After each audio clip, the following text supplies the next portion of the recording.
இப்போது புதிய அறிமுகம் ஆச்சி ஹோட்டல் சாம்பார் 50 கிராம் ரூபாய் 20 மட்டுமே.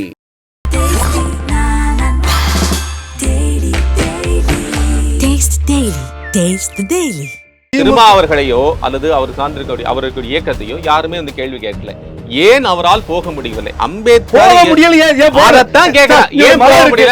இந்த இடத்துல மழை இருக்கு, ஏன் நீ மிதிச்சுக்கல, சட்டையை பூச்சிக்கல, ஏன் இங்க சாக்கடை இருக்கு, ஏன் போய் விழுகல, இங்க கரடி சிங்கத்துட்டு ஏன் தலையை கொடுக்கல, கொடுத்தா பாதுகாப்புல அவங்க கொடுக்கல, அதுக்கு நீ தான் முடிச்சிருக்க. என்ன சார் இந்த 35 வருடங்களாக அம்பேத்கரை அனைத்து பக்கம் கொண்டு சேர்த்த அவருக்கு அம்பேத்கர் பெயரால் ஒரு நூல் வெளியீட்டு விழாவிற்கு கூட வர முடியாத ஒரு சூழல் ஏற்பட்டு அதுக்கு என்ன காரணம்? அப்ப அம்பேத்கர் வெளியீட்டு விழா அவருடைய மனசு இருக்கு, இது புரிஞ்சுக்கலாமா இல்ல? அம்பேத்கர் விழா வந்து அம்பேத்கர் சொல்ற எல்லாரும் ஒண்ணாயிருமா? அண்ணா வந்து ஆரம்பிச்ச கட்சிக்கு இருக்கா, எல்லாரும் அண்ணா கொண்டாட முடியுமா? எம்ஜிஆர் இருக்கா, எல்லாரும் திமுக அதிமுக கொண்டாடுறோம். அப்ப நான் வந்து அதிமுக ஜெயலலிதா கூட்டிட்டு வந்து ஒரு புத்தகத்தை வெளியிட்டா திமுக துணை பேச்சாளர் போய் நின்று வர, அங்கே போய் அண்ணாவுக்கே நீங்க போக விட மாட்டேன்னு சொல்ல முடியுமா? கட்சியில இருக்கிறாரும் மேடை கூட பகிரக்கூடாதுங்கிற அளவுக்கு இருக்குங்கிறது எந்த விதத்துல சரியானதா இருக்கும்? பகிரக்கூடாதுன்னு சொல்லவே இல்லை. ஒரு கட்சியில இருக்கும்போது இன்னொரு கட்சியை பத்தி, தோழமை கட்சியை பத்தி விமர்சிக்கும் போது உள்ளரங்கத்துல பேசுறது வேற, வெளியில பேசுறது வேற. நாங்க 214 ஜெயிக்கக்கூடிய அளவுக்கு ஆற்றல் உள்ளவங்க. இதுல ஆணவமா பூஜ்ஜியத்துக்கு வாய்ப்பு இல்ல. யாருக்கு கூட்டணி கணக்குகளை மட்டுமே நம்பி 200 தொகுதிகளை வெல்வோம் என்று இருமாப்புடன் மக்களை ஏமாற்றும் அரசு இருக்கு. அது தப்பு. அதாவது 200 வர்றதுங்கிற பெரிய அதிசயம் இல்ல. இப்படி எல்லாம் பேசுவாங்கிறக்கா தான் அறிவுஜீவியான அண்ணன் வந்து கருத்தியல் கொண்ட அண்ணன் வந்து திரும்ப அது புறக்கணிச்சார். உங்களுக்கு வந்து பதட்டமும் பயமும் இருக்குது. சொன்ன உடனே ஒரு பெரிய பதட்டம் பாத்தீங்களா? சினிமா ஷூட்டிங் மாதிரி, சினிமாவில் காட்டுற மாதிரி ஒரு 200 பேருக்கு வீட்டுல இருந்து கூட்டியாந்து அவர் வீட்டுல ஏதோ புயல் மாதிரி அந்த இடத்துல வீட்டுல மட்டும் கொடுத்து போயிட்டாரு. அதல்ல அந்த அளவு சம்பிரதாயத்துக்காக போட்டோ ஷூட் நடத்தி, சம்பிரதாயத்துக்காக ட்விட் போட்டு, சம்பிரதாயத்துக்காக அறிக்கை வெளியிட்டுன்னு சொல்லி உங்க யாரும் சொல்லி இருக்கிறாரு நினைக்கிறேன். யார் நாங்க சொல்றது வந்து சம்பிரதாயத்துக்காக வந்து விஜய் போட்டோ ஷூட் யாரு சொன்னாரு? போட்டோ ஷூட் எல்லாமே விஜய் தான். விஜய் தவிர யாருமே பண்ணல, எல்லாம் உழைக்கிறான். அவர் உதயநிதி அவர்களை சொல்லலையா? உதயநிதி போனாலும் நாக்கில் அழிவு சார். நீங்க விஜயை பொறுத்த வரைக்கும் வீணா போன மனுஷன். அவர் வந்து அரசியல் நீங்க தனியா நின்னாருன்னா 3%, 4%, 5% கூட வரமாட்டார். வணக்கம் நேயர்களே, இன்றைய நமது சிறப்பு நேர்காணலில் திமுகவினுடைய வர்த்தக அணி செயலாளரும் கவிஞருமான திரு காசி முத்துமாணிக்கம் அவர்களிடம் சந்தித்து பல்வேறு விஷயங்கள் குறித்து பேச இருக்கின்றோம். ரொம்ப மகிழ்ச்சியா இருக்கீங்க? ஒன்றும் இல்லை, எப்போதும் போல தான் இருக்கணும். அதாவது மகிழ்ச்சின்னு என்னன்னா, வெள்ளத்துல வந்து ஜெயிக்கிற அளவுக்கு தளபதி வந்து ராத்திரி போல சொல்றாரு. அந்த மகிழ்ச்சி அது வந்து விசிக தனியா யாதவர்ஜனா பிரச்சனை அந்த மகிழ்ச்சி இருக்கும்னு நினைச்சேன். நாங்க பிரிக்கல. அவரா வந்து விழுந்து அவரா எந்திரிச்சு போறாரு. தன்னைத்தானே வந்து அவரா வழிக்கு வந்து பண்ணாரு. அவரு என்ன நினைக்கிறீங்கன்னா, கூட்டணி கட்சியில அவர் கட்சியில இருக்கிறாரும் மேடை கூட பகிரக்கூடாதுங்கிற அளவுக்கு இருக்குங்கிறது எந்த விதத்துல சரியானதா இருக்கும்? மேடை பகிரக்கூடாதுன்னு அவங்க சொல்லவே இல்லை. அவர் வந்தது இப்பதான் வந்தாரு. வந்து 2 நிமிஷம் ஆச்சு அரசியல் வந்துட்டு. பகிரவே கூடாதுன்னு சொன்னா அவருக்கு என்ன சொல்ல வர்றாருன்னா, மன்னராட்சி கூடாதுன்னு சொல்றாரு. நீங்க பொது வெளியில பேசுறதுங்க வேற, மேடையில பேசுறது. நீங்க ஒரு கூட்டணி கட்சியில இருந்துகிட்டு இருக்கிறீங்க. ஒரு கட்சியில இருக்கும்போது இன்னொரு கட்சியை பத்தி, தோழமை கட்சியை பத்தி விமர்சிக்கும் போது உள்ளரங்கத்துல பேசுறது வேற, வெளியில பேசுறது வேற. நீங்க அவர் என்ன சொல்ல வர்றாருன்னு கேட்டீங்கன்னா, மன்னராட்சி குடும்பம் இல்லை அப்படின்னு சொல்றாரு. இந்த நாடு வந்து மன்னராட்சி. இந்த நாடு மன்னராட்சி கிடையாது. இங்க ஏது மன்னராட்சிங்கிறது கிடையாது. நீங்க நல்லா யோசிச்சு பார்த்தீங்கன்னு சொன்னா, வாரிசு அரசியல் வர்றது தவறு அப்படின்னு சொல்றாரு. வாரிசு வந்து மோடிட்டு வேணா வாரிசு இல்லாம இருக்கலாம். இவருக்கு எப்படி வாரிசு அரசியல், இவர் எப்படி துணை பேச்சாளர் வருவாரு? விடுதலை சிறுத்தைங்கிற ஒரு பெரிய இயக்கத்துல 10 செயலாளர் துணை பேச்சாளர் ஒருத்தர். இவர் எப்படி வர முடியும்? வந்து 2 வருஷம் தான் ஆகுது. இவர் மாட்டினுடைய மாப்பிள்ளைங்கிறதுனால தான் வந்தாரு. இவரே வாரிசுங்கிறதுனால தான் வந்தாரு. சந்திரசேகரோட பையங்கிறதுனால தானே விஜய்க்கே இவ்வளவு முக்கியத்துவம் கொடுத்தாங்க. பெரும் நடிகர் எல்லாரும் இந்த இடத்துக்கு வந்திருப்பாங்களா? அவர் அவ்வளவு தூரம் உழைச்சிருக்கிற 30 வருஷம் உழைச்சிருக்கிற யார் 30 வருஷம் இங்கே உழைச்சாரு? இந்த கட்சிக்கு வந்து 1-2 சினிமா துறையில அவர் 30 சினிமால வர்றது வந்து சார், நீங்க சினிமால வர்றது உழைப்பு இல்லை, அது தொழில். அது அவருடைய தொழில். நான் என்ன சொல்றேன், இதன் மூலம் இல்லாத ஆட்சியை போய் நீ என்னத்தை போய் கொடுக்குற? இருக்கிற ஒன்றுகிட்ட இருக்கிற சினி திரையுலகத்தில் இருக்கிற இந்த திரையுலகத்தில் உள்ள வருமானங்கள் இருக்குது. அதை வந்து விஜயகாந்த் பண்ண மாதிரி இல்லை ரஜினிகாந்த் பண்ண மாதிரி நட்டப்பட்டவங்களுக்கு ஒரு பங்கு கொடு. எம்ஜிஆர் எவ்வளோ கொடுத்தாரு, வெளியே தெரியாமல் கொடுத்தாரு, அது மாதிரி கொடு. அதெல்லாம் விட்டுட்டு இன்னொரு நம்பி படத்தை ஏற்பாடு ஏற்பட்டு நட்டப்பட்டு வீட்டில் கிடக்கிறான். கொரோனா புயலில் வந்தா பண்ணு, ஒரு வந்து இப்போ இது புயலில் பண்ணு, இல்லை கொரோனா நோயில் அதான் சார் 200 மாணவர்களுக்கு வந்து தேவையான படிப்பு இருக்கிறாங்க. அதான் சார் நீங்க உங்களுக்கு வந்து ஒரு பதட்டமும் பயமும் இருக்குது. விஜய் சொன்ன உடனே ஒரு பெரிய பதட்டம் இல்ல. நீங்க புரியாம என்ன சொல்றீங்கன்னா சினிமாக்கார மாதிரி இது ஒன்றும் ஷூட்டிங் கிடையாது, இது வந்து அரசியல். இது வந்து ஒரு 200 பேரை வீட்டுக்கு கூப்பிட்டு வந்து வச்சு விருந்து வைக்கிறது இல்ல. இது நாடு முழுசும் லட்சக்கணக்கான பேர் செத்துக்கிட்டு இருக்கிறான், கோடிக்கணக்கான போராடிக்கிட்டு இருக்கான், வெள்ளத்துல துடிக்கிறான். எங்க அமைச்சர் அவ்வளவு பேர் இருக்காங்க. ராத்திரி போல 12 மணிக்கு 1 மணிக்கு போய் ஸ்பாட்ல போயிட்டு தளபதி நிக்கிறாரு, உதயநிதி போய் நிக்கிறாரு. ஒரு நாள் அதாவது 2 அவையார்னு அந்த காலத்துல சொல்லுவாங்கல்ல, 3 அவையார்னு சொல்லுவாங்கல்ல, அது மாதிரி 2 ஸ்டாலினோ 2 உதயநிதிங்கிற அளவுக்கு அவங்க நிறைய சேவை செஞ்சுட்டு இருக்காங்க. நீங்க ஒரு ரூம்ல கூட்டாந்து வச்சுட்டு உங்களை மாதிரி மீடியாக்காரங்களாம் வந்து ஒரு ரூம்ல 200 பேர் கொடுக்குறாரு, 10 பிள்ளைகள் கொடுக்குறாங்கிறது வந்து ஒரு பெரிய இது கிடையாது. ஆக அதனால நான் என்ன சொல்ல வரேன்னு கேட்டீங்கன்னா, உன்னுடைய இருப்பை தான் கொடுக்க, நீ என்ன நிரூபிக்கல. எம்ஜிஆரை பொறுத்த வரைக்கும் பார்த்தீங்கன்னா 1972 கட்சி ஆரம்பிச்ச போது 73 திண்டுக்கல் இடைத்தேர்தலில் தன்னுடைய இருப்பு வந்து நிலைநாட்டினார். அதுக்கப்புறம் கோயம்புத்தூர் பார்லிமெண்ட் தேர்தலில் நிலைநாட்டுறாரு. அதுக்கப்புறம் பாண்டிச்சேரி சட்டமன்ற தேர்தலில் நிலைநாட்டுறாரு. அதுக்கப்புறம் பாராளுமன்ற தேர்தலில் தமிழ்நாடு முழுசும் நிலைநாட்டுறாரு. இப்படி நிலைநாட்டின எம்ஜிஆர்கிட்டயே 1977 நிற்கும் போது அவருடைய கூட்டணியா அவருக்கு எதிரியா இருக்கிற திமுகவை எதிரியாகவும் இருக்கிற, இவருக்கும் எதிரியா இருக்க, திமுகவுக்கு எதிரியா இருக்கிற பல பேர் இவர்கிட்ட வந்தாங்கன்னா வரல. திமுக கூட்டணியில் இல்லாத காங்கிரஸ் இவர்கிட்ட வரல, எம்ஜிஆர்ட்ட. திமுகவில் இல்லாத ஜனதா கட்சி இவர்கிட்ட வரல, தனிச்சு நிற்குது. ஒரு தனித்து வந்து தன்னுடைய திறமையை காட்டணும், தன்னுடைய செல்வாக்கு என்னன்னு காட்டணும். அப்படி செல்வாக்கு காட்டணுங்கும் போது எம்ஜிஆர் ஒவ்வொரு கட்டத்தில் காட்டினார். ஆனால் அவ்வளோ காட்டின எம்ஜிஆர்கிட்டயே நீங்க 77 சட்டமன்ற தேர்தலில் கூட்டணிக்கு எந்த கட்சியும் வரல. கூட்டணிக்கு கட்சி வராமல் ஒரே ஒரு இடது கம்யூனிஸ்ட் மட்டும் வந்துச்சே தவிர வலது கம்யூனிஸ்டோ காங்கிரஸோ ஜனதாவோ வரலன்னா அவங்க திமுக போனாங்கன்னா இல்லை, திமுக போகாத கூட எம்ஜிஆர்ட்ட வரல. அதுலேருந்து என்ன சொல்ல வரேன்னா, தன்னுடைய சக்தியை பல வடிவத்தில் நிரூபிச்ச எம்ஜிஆர்ட்டே ஆள் போகாத போது விஜய்கிட்ட போய் திருமாவளம் போது போய் சேர்ந்துருவாரவனே போய் ஒரு சார் ஒரு நீங்க விடலையே சார், நான் சொல்றேன் உங்களுக்கு, நான் விடலைங்கிற நான் கட்டி பிடிச்சல புரிஞ்சு. திமுக விடலையா? திமுக பிடிச்சு வச்சிருக்கிறது நேத்து என்ன சொன்னார்னா, அவருடைய மனது இங்க தான் மனது இங்க சொன்னா அவர் இங்க இருக்குன்னு அர்த்தமா? என்ன சார் மனது இங்க இருக்கு எதுக்கு சொல்றீங்க? அதுக்கு ஏன் பதட்டப்படுறீங்க? அதுக்கு ஏன் பதட்டப்படுறீங்க? அவர் போக கூடாது, வைக்க கூடாது. ஒவ்வொரு நாளும்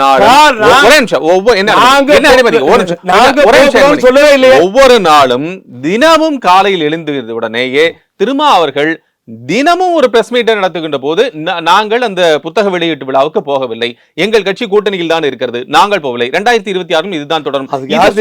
காரணம் உங்க மீடியாவில் பத்திரிகை பேர் சொல்லி விளம்பரத்தை தேர்வு கொடுக்கல, தலைப்பு செய்தியா போடுறாங்க, திரும்ப வந்து விலகுறார், திரும்ப போறாங்க. சார் ஒரு தடவை முடிச்சு போட்டுட்டா விட்டுறணும், 3 முடிச்சு போட்டா ஸ்ட்ராங்கு. ஒரு தடவை சத்தியம் சொல்லணும், ஒரு தடவை சத்தியம், 2 தடவை சத்தியம், 3 தடவை கோர்ட்ல சத்தியம், 7 3 தடவை 300 தடவை சொன்னதுக்கு அப்புறமும் இன்னமும் அவர் எங்கிட்ட தான் இருக்காரு, மனசு எங்கிட்ட தான் இருக்குன்னா அவன் பொண்டாடி குடும்பம் நடத்திட்டு இருக்கான். அதை பத்தி நீ என்ன பேசுறீங்க? இந்த தமிழ்நாட்டில் கடந்த 35 ஆண்டுகளாக 25 வருஷத்துல 10 வருஷம் நீங்களாக தேர்தல் அரசியல் 25 வருஷம் திருமாவளவர்கள் இருக்காரு, 35 வருஷமா இருக்கிறார்.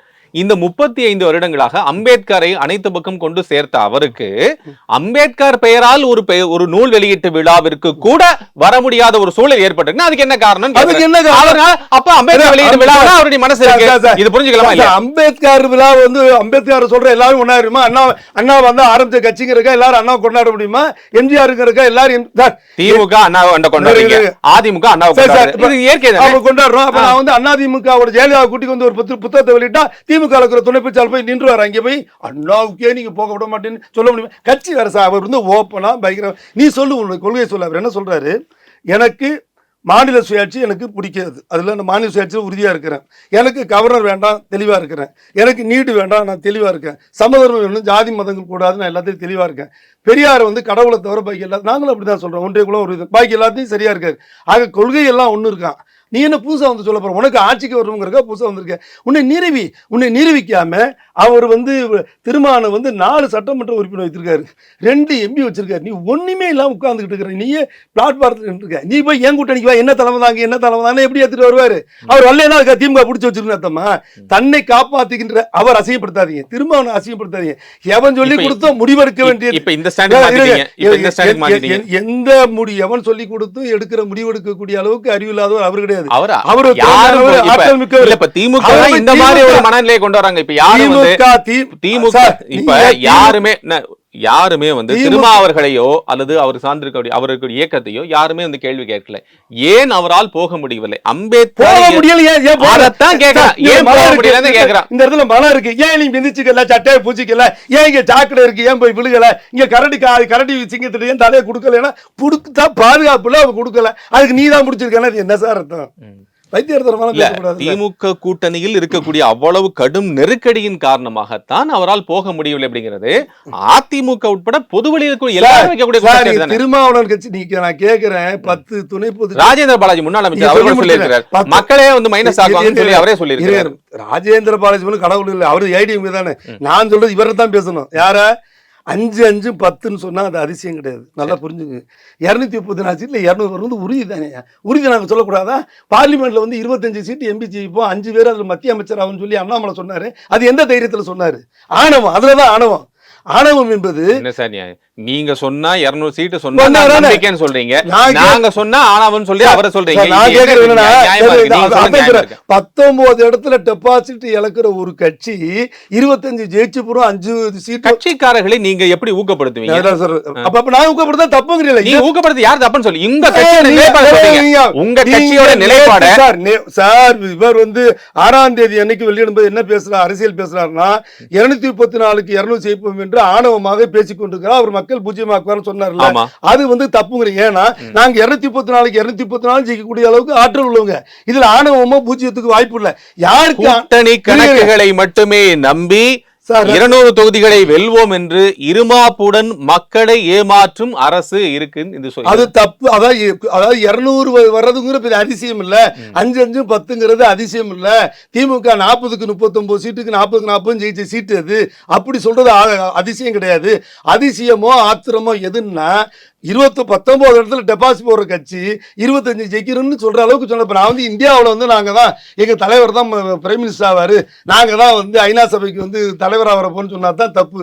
என்னுடைய சக்திக்கு உட்படுறதுக்கு 5க்கு 5, 10னா அதுக்கு ஏன்னா உனக்கு ஏன்னா கோபம்? அம்பேத்கர் பத்தி புத்தகத்தை போய் வெளியிட்டு பேசுறான்னு சொன்னா அங்கே உட்காந்துட்டு போயிட்டு திமுக திட்டம் அவனை கூப்பிட்டாங்க இதுக்கு தான் என்ன தீர்மானம் வரமாட்டேன். ஒரு நிமிஷம், இப்ப நீங்க சொல்றபடியே வச்சுக்கோ. ஒருவேளை திருமாவர்கள் வந்து அந்த நிகழ்வுக்கு போயிருந்தாருன்னு இது போன்ற ஒரு பேச்சே வராம தவிர்த்திருக்கலாமா? தவிர்த்திருக்கூடாது. இல்ல சார், அதெல்லாம் தப்பு. என்னன்னு கேட்டீங்கன்னா, இது நாங்க திரும்ப போக கூடாதுன்னு சொல்லல. நீங்க போறீங்கன்னா சொல்லவே இல்லை. இது வந்து பொது குற்றச்சாட்டை தான் உங்க வைக்கிறேன். இப்போ ஒருவேளை திருமாவர்கள் அந்த நிகழ்வுக்கு போயிருந்தால் அவர் முன்னிலையிலேயே இது போன்ற ஒரு பேச்சு ஆதவர்ஜினாவோ அல்லது தாவேக தலைவர் விஜயோ பேசியிருக்க வேண்டிய ஒரு சூழல் வந்திருக்கா. இதோட பேசியிருந்தா என்ன அசிங்கமா பேசிருக்கோம். நேத்து சந்துரு உட்கார்ந்து இருந்தாரு. அவர் என்ன வந்து இவருடைய கட்சியா, விஜய் கட்சியா?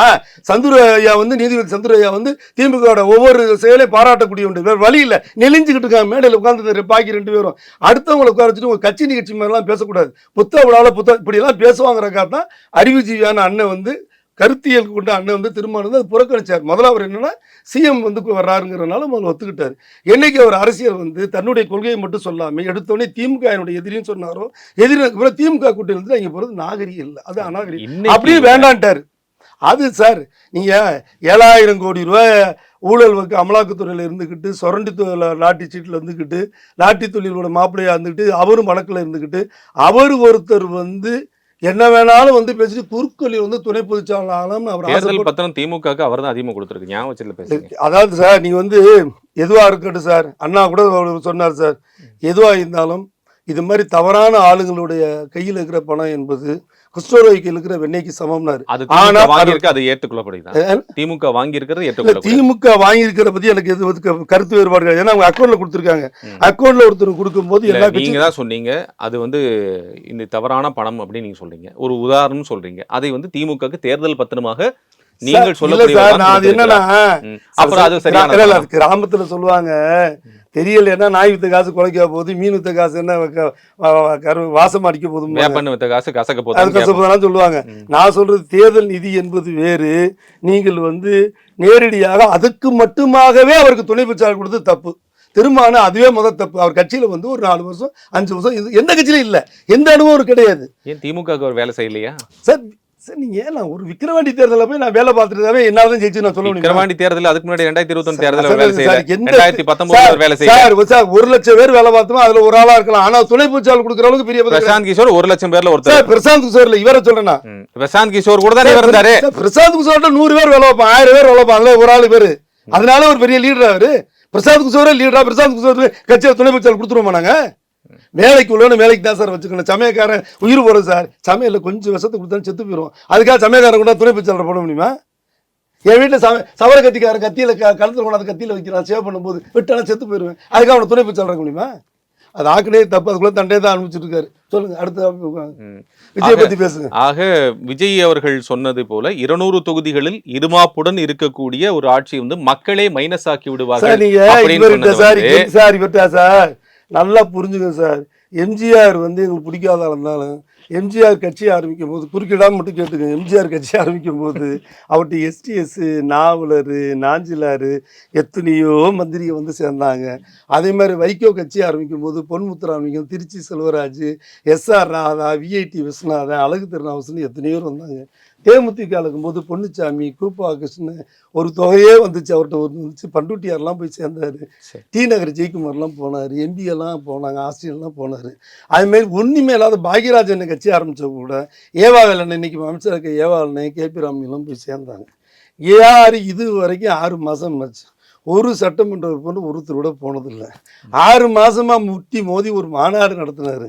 அந்த மாநாட்டுக்கு கூட்டம் கொடுத்து விஜயகாந்த் கூட்டம் மாதிரி கூட்டம் அண்ணா, எம்ஜிஆர், ஜெயலலிதா வரிசையில் பெரிய கூட்டம் அவருக்கு தான் வந்துச்சு. தனிப்பட்ட மனிதர்களுடைய செல்வாக்கு என்பது கூட்டத்துக்கு பார்க்கறதுக்கு ஒரு வேற. ஆனால் அரசியல் நிர்வாகத்துக்கு இவ்வளோ நாளாச்சு என்ன பண்ணாருன்னா இன்னைக்கு பண்ணியிருக்கணும். விடுதலை அவங்க சார்பாக ஒரு நீட்டு எடுத்து பெரிய போராட்டம் பண்ணுறோம், நாங்கள் ஊருக்கு ஊர் தமிழ்நாடு முழுசும் மாவட்ட கழகத்தை போடுறோம்னு சொல்லி போடணும். ஒன்றுமே செய்யலை. எந்த கட்டமைப்பு இல்லாத கடிதத்தை நான் கொடுத்துருக்குறோம் சார். அதனாலதான் சார் நீங்க இந்தியாவே நீங்க ஆதரிக்குது. அன்னைக்கு தமிழ்நாடு மட்டும் நீட்டுக்கு எதிர்ப்பு தெரிவிச்சது உச்சநீதிமன்றம் கொடுத்திருக்கு சார். இந்தியா முழுசும் இன்னைக்கு அது அடிச்சிருக்கு, அதை திருத்தி இருக்குது. உச்சநீதிமன்றம் திருத்தி இருக்கு. இன்னைக்கு தேவையான பல மாநிலங்களை கேட்கிற அளவுக்கு இன்னைக்கு கொண்டு வந்திருக்குது.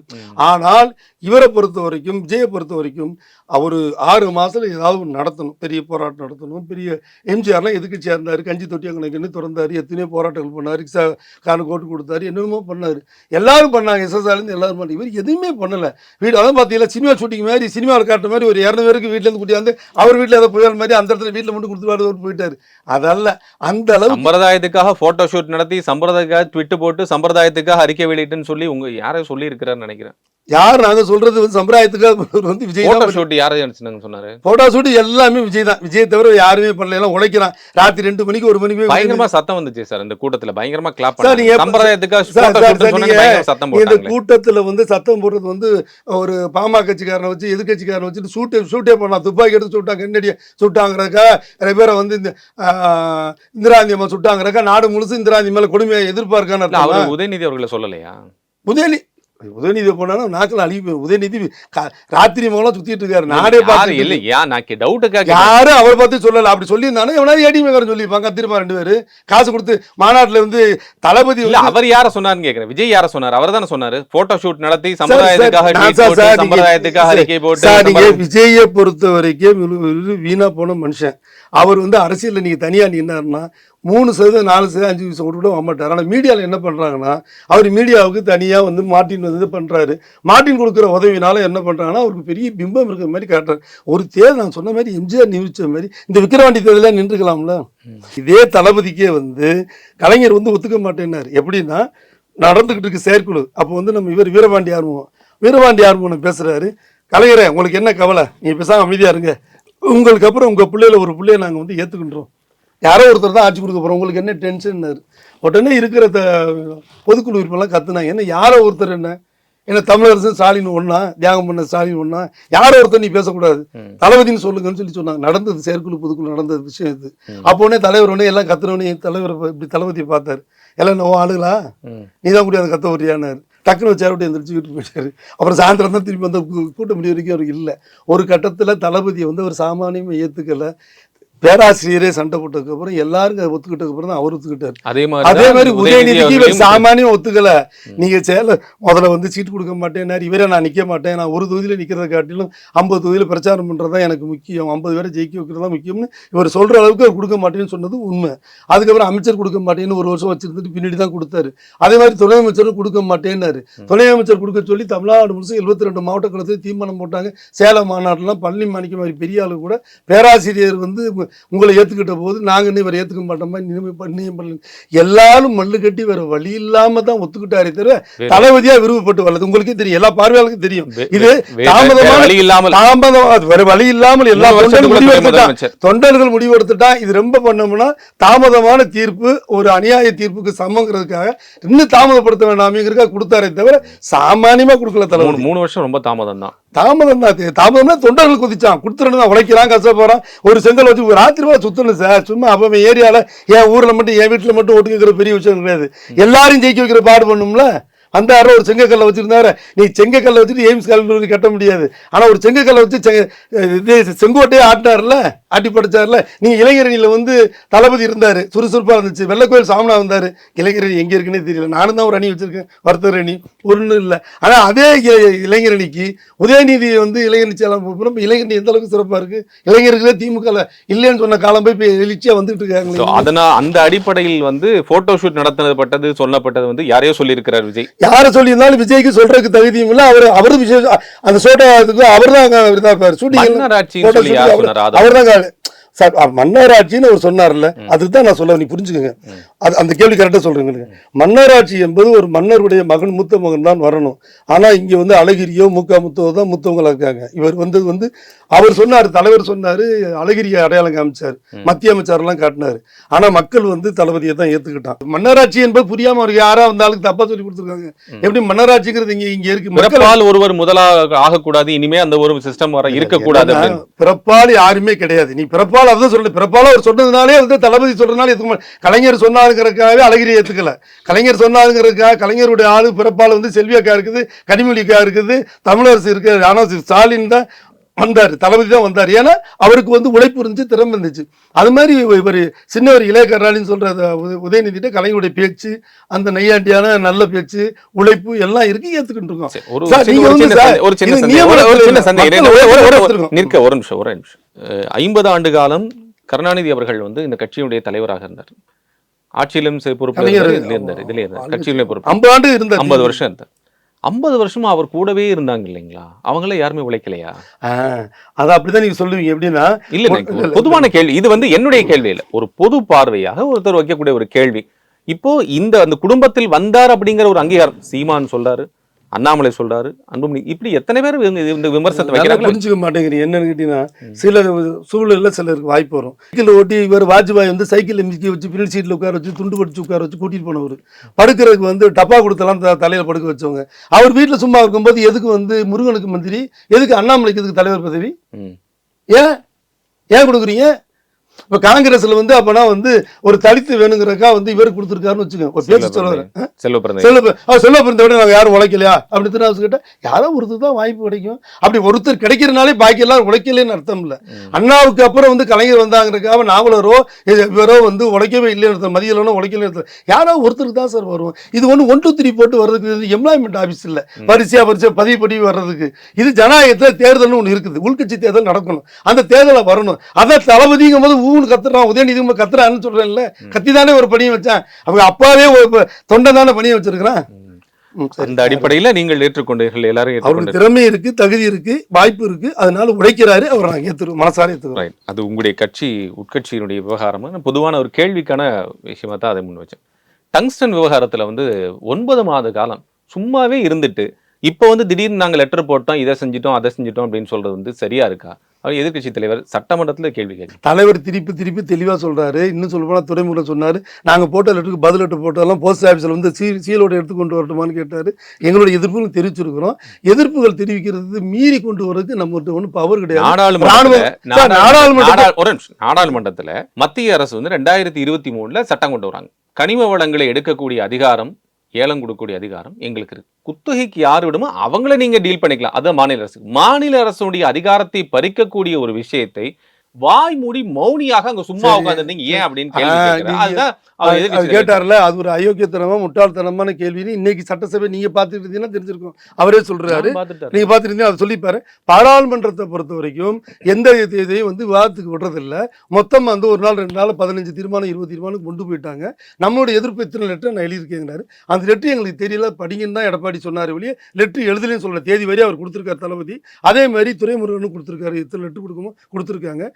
இன்னும் சொன்னா உச்சக்கட்டத்தில் தளபதி சொல்லியிருக்காரு, என் உயிர் இருக்கிற வரை அதுக்கு கொண்டு வர விட மாட்டேன். இதோட உங்களுக்கு என்ன சார்?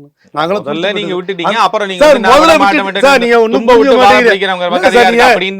அவர் குற்றச்சாட்டு சொல்றாரு, அது வந்து முட்டாள்தனமானது. நாங்க ஒண்ணு தூங்கிட்டு இருக்கும் போது 13 வரை சுட்டு டிவியில பார்த்தேன்னு சொல்ற அளவுக்கு நாங்க ஒண்ணு கேவலமான இல்ல. எதிர்ப்பு லெட்டர் கொடுத்துக்கிட்டே இருக்கிறோம். எதிர்ப்பு லெட்டர் வந்து போட்டதுக்கு அப்புறம் எதிர்ப்பு லெட்டர் கொடுத்துருக்கீங்க. முதல்ல விட்டுட்டீங்க. மறுபடியும் கேள்வி அவர் சொல்ற தப்பா சொல்றீங்க. என்னைக்கு தீர்மானத்தை முதல்ல பிரச்சனை வந்தோ இந்த 10 மாசம் எத்தனை லெட்டர் போட்டிருக்காங்கிறத இன்னைக்கு வரிசையா படிச்சாரு துரைமுருகன். எத்தனை லெட்டர் போட்டிருக்கோம் தலைவரும் போட்டிருக்காரு, ஃபேக்ஸ் கொடுத்திருக்காரு, எதிர்ப்பு தெரிவிச்சிருக்காரு. பாராளுமன்றத்தில் எங்க உறுப்பினர் 8 தடவை தகராறு பண்ணியிருக்காங்க. அதை வரிசையா படிச்சாரு இன்னைக்கு தளபதி. அதனால நாங்க எதிர்ப்பு தெரிவிக்காம இல்லை. அதை மீறி அந்த அதிகாரம் வந்து இந்த ராணுவ அதிகாரம் மாதிரி ஒரு மிருக சர்வாதிகாரம் இருக்கனால பண்ணாங்க. இதே மீறி நீ வந்தா என் உயிர் போயிரும் சொல்லியிருக்காரு. இவ்வளவுதான் ஒரு முதலமைச்சர் பண்ண முடியும். வெளியே வந்து பிரஸ் மீட்ல தானே பேசுறீங்க சார். நீங்க அவர் வந்திருக்குங்கிற போயிருக்குன்னு சொல்ல சரி. இந்த எல்லா தீர்மானத்துக்கும் எல்லாரும் ஒத்து வரதில்லை. எவ்வளவு நீட்டு தீர்மானத்தெல்லாம் பாஜக வெளிநடப்பு பண்ணியிருக்கு.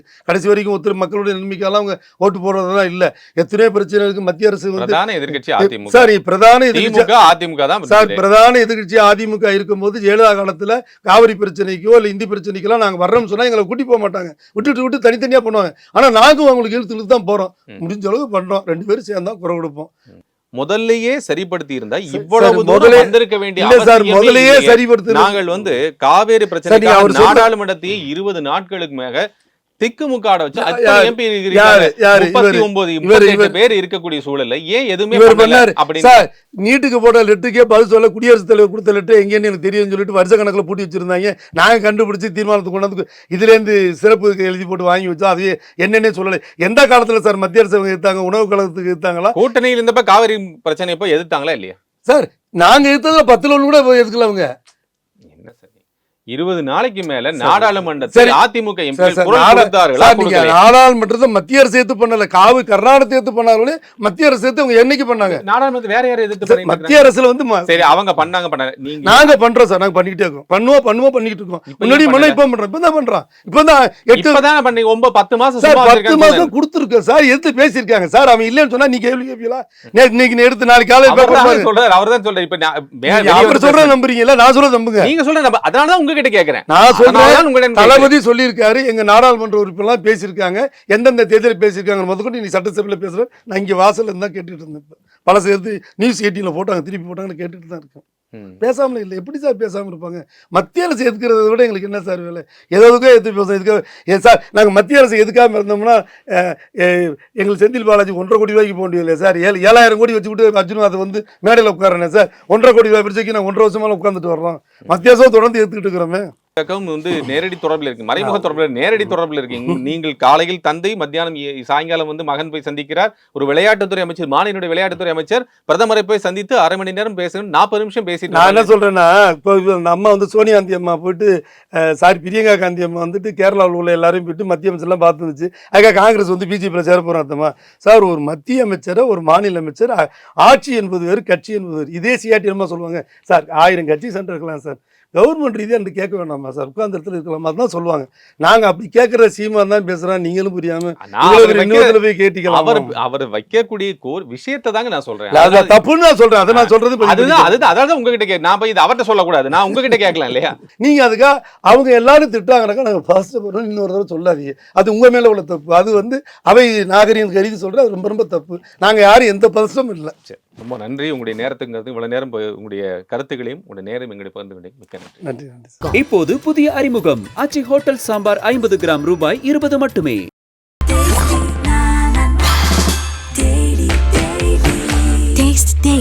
Taste the Daily.